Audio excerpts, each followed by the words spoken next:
حضرت یحییٰ علیہ السلام اپنے والد حضرت زکریا علیہ السلام کی طرح اللہ کے برگزیدہ نبی تھے۔ آپ علیہ السلام کا نام خود اللہ نے تجویز فرمایا۔ ارشاد باری تعالیٰ ہے، اے زکریا، ہم تمہیں ایک ایسے فرزند کی بشارت دیتے ہیں جس کا نام یحییٰ ہوگا۔ اس سے پہلے ہم نے اس نام کا کوئی شخص پیدا نہیں کیا۔ گویا دنیا میں سب سے پہلے آپ علیہ السلام کا نام ہی یحییٰ رکھا گیا، اور آپ علیہ السلام اپنی صفات میں بھی سب سے منفرد تھے۔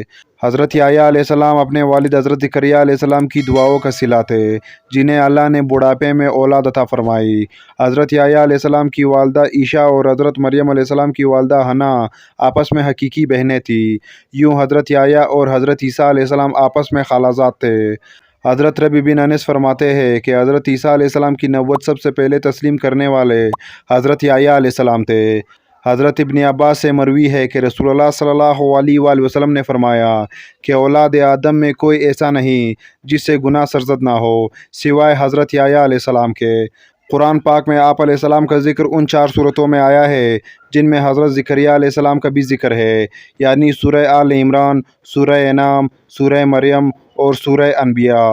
اللہ تعالیٰ نے حضرت یحییٰ علیہ السلام پر وحی نازل فرمائی، اے یحییٰ، ہماری کتاب مضبوطی سے تھام، اور ہم نے ان کو لڑکپن میں ہی دانائی عطا فرمائی تھی، اور اپنے پاس سے شفقت اور پاکیزگی بھی، اور وہ پرہیزگار تھے، اور ماں باپ کے ساتھ نیک سلوک کرنے والے تھے، اور سرکش اور نافرمان نہیں تھے، اور ان پر سلام ہو جس دن وہ پیدا ہوئے، اور جس دن وفات پائیں گے، اور جس دن زندہ کر کے اٹھائے جائیں گے۔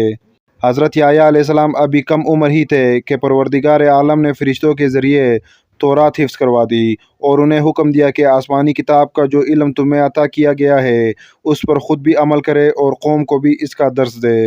اس کے ساتھ انہیں بچپن میں ہی علم و دانائی، عقل و حکمت، طہارت و پاکیزگی اور پرہیزگاری عطا فرمائی گئی، اور ان میں وہ تمام خوبیاں یکجا کر دی گئی۔ اللہ تعالیٰ کی طرف سے حضرت یحییٰ علیہ السلام کے لیے سلامتی کا اعلان کیا گیا۔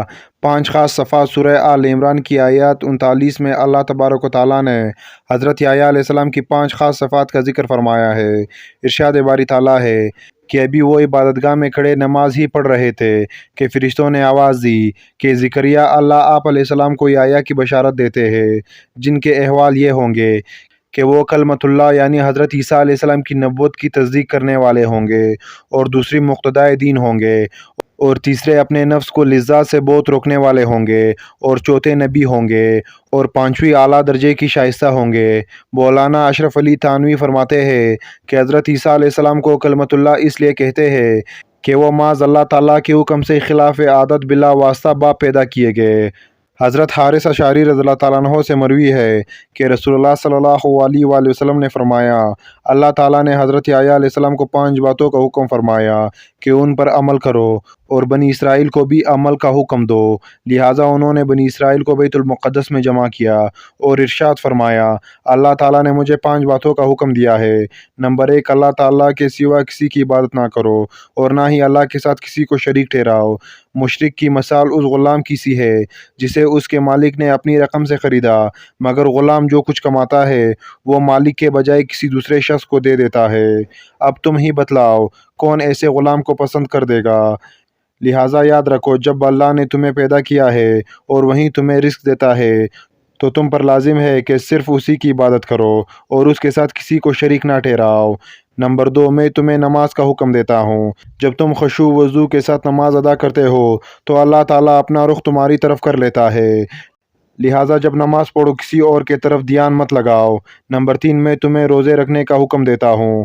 اللہ تعالیٰ نے اس کی مثال یوں دی ہے کہ جیسے کسی جماعت میں ایک شخص کے پاس مشک کی بوٹلی ہو تو مشک خود بخود اپنی جگہ کو مہکا دے گی۔ بے شک روزے دار کی منہ کی بو اللہ کے نزدیک مشک سے بھی زیادہ معتبر، مقبول اور پسندیدہ ہے۔ نمبر 4، میں تمہیں صدقے کا حکم دیتا ہوں۔ اس کی مثال ایسی ہے کہ کسی شخص کو دشمنوں نے اچانک آ دبوچا ہو اور اس کے ہاتھوں کو گردن سے باندھ کر قتل کرنے کے لیے چلے جا رہے ہو۔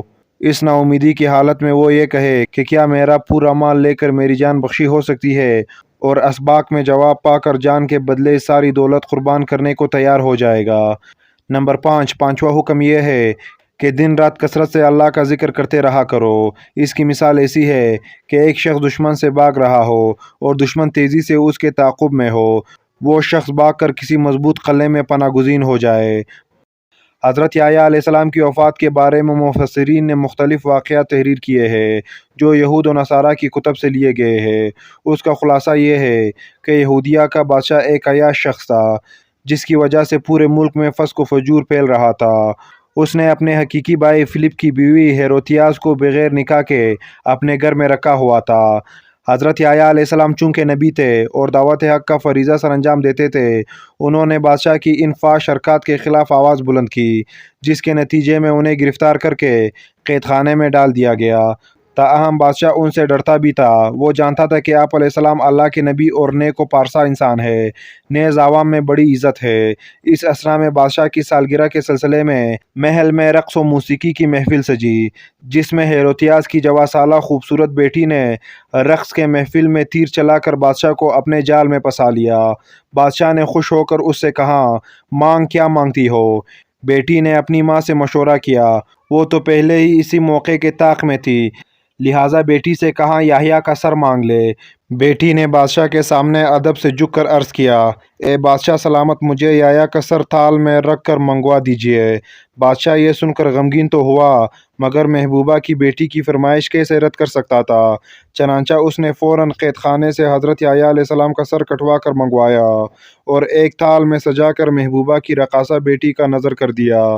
کہتے ہیں کہ دمشق کے جامع مسجد بنو امیہ کے حال میں آپ علیہ السلام کا سر مبارک دفن ہے۔ اموی خلیفہ ولید بن عبد الملک نے یہ مسجد تعمیر کروائی تھی۔ مورخین نے لکھا ہے کہ دوران تعمیر یہاں ایک غار دریافت ہوا۔ اطلاع ملنے پر خلیفہ خود غار میں داخل ہوئے تو دیکھا کہ ایک صندوق میں انسانی سر رکھا ہوا ہے اور صندوق پر تحریر ہے، یہ یحییٰ بن زکریا علیہ السلام کا سر ہے۔ ان کا چہرہ اور بال اپنی اصل حالت میں تھے، یوں لگتا تھا جیسے ابھی شہید ہوئے ہو۔